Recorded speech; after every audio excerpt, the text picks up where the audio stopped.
ಎಲ್ಲರಿಗೂ ನಮಸ್ಕಾರ. ಇದು ಚಿಕ್ಕಮ್ಮ ಪ್ರೋಣಿತ.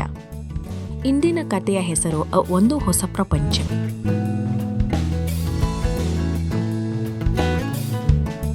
ದೇವರ ವಾಕ್ಯಕ್ಕಾಗಿ ಆರಿಸಿಕೊಂಡಂತ ಭಾಗ ಆದಿಕಾಂಡ 1ನೇ ಅಧ್ಯಾಯ 1ನೇ ವಚನ. ಈ ವಾಕ್ಯದಲ್ಲಿ ನಾವು ನೋಡುತ್ತೇವೆ, ಆದಿಯಲ್ಲಿ ದೇವರು ಆಕಾಶವನ್ನು ಭೂಮಿಯನ್ನು ಸೃಷ್ಟಿಸಿದನು. ಇಂದಿನ ಸಂದೇಶವೆಂದರೆ ದೇವರು ಪ್ರೀತಿಯಾಗಿದ್ದಾನೆ ಎಂಬುದು ತಾನು ಸೃಷ್ಟಿಸಿದ ಎಲ್ಲದರ ಮೇಲೆ ಬರೆಯಲ್ಪಟ್ಟಿದೆ. ನೀವು ಎಂದಾದರೂ ತುಂಬಾ ಕತ್ತಲೆಯ ಸ್ಥಳಕ್ಕೆ ಹೋಗಿದ್ದೀರಾ? ಎಲ್ಲೋ ಬೆಳಕಿಲ್ಲ. ದೇವರು ನಮ್ಮ ಲೋಕವನ್ನು ಸೃಷ್ಟಿಸಲು ಪ್ರಾರಂಭಿಸಿದಾಗ ಅದು ಹೇಗಿತ್ತು? ದೇವರು ಕತ್ತಲೆಯಾದ ನೀರಿರುವ ಜಾಗವನ್ನು ನೋಡಿದನು. ಭೂಮಿಗಾಗಿ ಆತನ ಯೋಜನೆಗಳನ್ನು ಕಾರ್ಯರೂಪಕ್ಕೆ ತರುವ ಸಮಯ ಬಂದಿತ್ತು. ಆಗ ದೇವರು ಬೆಳಕು ಬರಲಿಯೇ ಎಂದನು, ಮತ್ತು ಇದ್ದಕ್ಕಿದ್ದಂತೆ ಪ್ರಕಾಶಮಾನವಾದ ಬೆಳಕು ಕಾಣಿಸಿಕೊಂಡಿತು. ದೇವರು ಬೆಳಕನ್ನು ಕತ್ತಲೆಯಿಂದ ಬೇರೆ ಮಾಡಿದನು. ಅವನು ಬೆಳಕಿಗೆ ಹಗಲು ಮತ್ತು ಕತ್ತಲೆಗೆ ರಾತ್ರಿ ಎಂದು ಹೆಸರೆತ್ತನು. ಇದು ಸೃಷ್ಟಿಯ ಮೊದಲ ದಿನವಾಗಿತ್ತು. ದೇವರು ಸುತ್ತಲೂ ನೋಡಿದನು. ನೀರು ಎಲ್ಲವನ್ನೂ ಆವರಿಸಿತು. ಆತನು ಮಾತನಾಡಿದನು, ನೀರು ವಿಭಜನೆಯಾಗಿ ಆಕಾಶವು ರೂಪುಗೊಂಡಿತು. ಇದು ಸೃಷ್ಟಿಯ 2ನೇ ದಿನವಾಗಿತ್ತು. ದೇವರು ಜಲಮಯ ಲೋಕವನ್ನು ನೋಡಿದನು. ಆತನು ಆಕಾಶದ ಕೆಳಗಿರುವ ನೀರು ಬೇರೆಯಾಗಲಿ, ಒಣನೆಲ ಕಾಣಿಸಲಿಯೇ ಎಂದನು. ಅವನು ಮಾತನಾಡಿದಂತೆ ಅದು ಸಂಭವಿಸಿತು. ದೇವರು ನೀರನ್ನು ಸಮುದ್ರವೆಂದು, ಒಣನೆಲವನ್ನು ಭೂಮಿಯೆಂದೂ ಕರೆದನು. ದೇವರು ಭೂಮಿ ಮತ್ತು ಸಮುದ್ರಗಳನ್ನು ನೋಡಿದನು, ಮತ್ತು ಅದು ಒಳ್ಳೆಯದೆಂದು ಆತನು ನೋಡಿದನು. ನಂತರ ದೇವರು ಭೂಮಿಯು ಸಸ್ಯಗಳನ್ನು, ಬೀಜ ಬಿಡುವ ಸಸ್ಯಗಳನ್ನು, ಭೂಮಿಯಲ್ಲಿ ಅವುಗಳ ಜಾತಿಗನುಸಾರವಾಗಿ ಬೀಜವಿರುವ ಫಳ ಕೊಡುವ ಮರಗಳನ್ನು ಬೆಳೆಯಲಿಗೆ ಎಂದು ಹೇಳಿದನು. ಹಾಗೆಯೇ ಆಯಿತು. ದೇವರು ಗಿಡಗಳನ್ನು ಮತ್ತು ಮರಗಳನ್ನು ನೋಡಿ ಅದು ಒಳ್ಳೆಯದೆಂದು ನೋಡಿದನು. ಇದು ಸೃಷ್ಟಿಯ 3ನೇ ದಿನವಾಗಿತ್ತು. ದೇವರು ಆಕಾಶದತ್ತ ನೋಡಿದನು.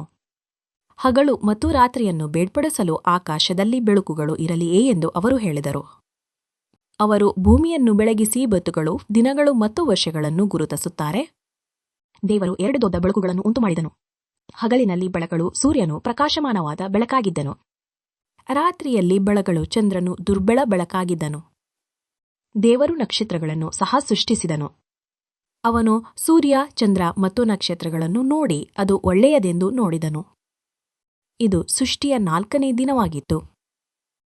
ದೇವರು ಸಮುದ್ರಗಳು ಮತ್ತು ನದಿಗಳು ಜೀವಿಗಳಿಂದ ತುಂಬಲಿಯೇ ಎಂದು ಹೇಳಿದನು.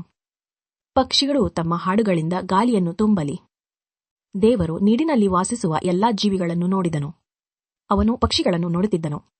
ಅದು ಒಳ್ಳೆಯದು ಅವರು ಹೇಳಿದರು. ದೇವರು ಅವರನ್ನು ಆಶೀರ್ವದಿಸಿ, ನೀವು ಫಲಪ್ರದರಾಗಿ ಹೆಚ್ಚರಿ, ಸಮುದ್ರ, ನದಿ ಮತ್ತು ಆಕಾಶವನ್ನು ತುಂಬಿಕೊಳ್ಳರಿಯೇ ಎಂದು ಹೇಳಿದನು. ಇದು ಸೃಷ್ಟಿಯ 5ನೇ ದಿನವಾಗಿತ್ತು. ದೇವರು ಭೂಮಿಯು ಜೀವಜಂತುಗಳನ್ನು, ಪಶುಗಳನ್ನು, ನೆಲದ ಮೇಲೆ ಹರಿದಾಡುವ ಕ್ರಿಮಿಕೀಟಗಳನ್ನು, ಕಾಡುಮೃಗಗಳನ್ನು ಹುಟ್ಟಿಸಲಿ ಎಂದನು.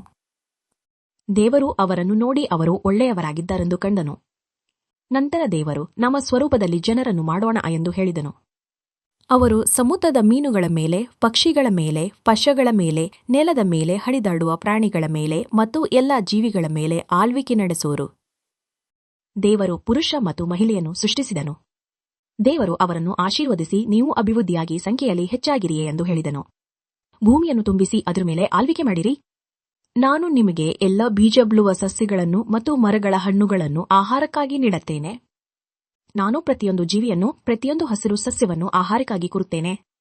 ದೇವರು ತಾನು ಸೃಷ್ಟಿಸಿದ ಎಲ್ಲವನ್ನು ನೋಡಿದನು ಮತ್ತು ಅದು ತುಂಬಾ ಚೆನ್ನಾಗಿತ್ತು. ಇದು ಸೃಷ್ಟಿಯ 6ನೇ ದಿನವಾಗಿತ್ತು. ದೇವರು 6 ದಿನಗಳಲ್ಲಿ ಜಗತ್ತನ್ನು ಸೃಷ್ಟಿಸಿದನು. ಆತನು ಅದನ್ನು ಸುಂದರಗೊಳಿಸಿ ಮುಗಿಸಿದ ನಂತರ ಅದನ್ನು ನೋಡಿಕೊಳ್ಳಲು ಆದಾಮ್ ಹವ್ವರಿಗೆ ಕೊಟ್ಟನು. ದೇವರು ನಮ್ಮನ್ನು ಪ್ರೀತಿಸುವುದರಿಂದ ಇಂದಿಗೂ ನಮಗೆ ಅದ್ಭುತವಾದ ಉಡುಗೊರೆಗಳನ್ನು ನೀಡುತ್ತಾನೆ. ಪ್ರಕೃತಿಯಲ್ಲಿ ದೇವರ ಅದ್ಭುತ ಕಾರ್ಯಗಳು ನೋಡುವಾಗ ದೇವರ ಪ್ರೀತಿ ಎಂದರೆ ಅವನು ಮಾಡಿದ ವಸ್ತುಗಳಿಂದ ತೋರಿಸಲ್ಪಟ್ಟಿದೆ.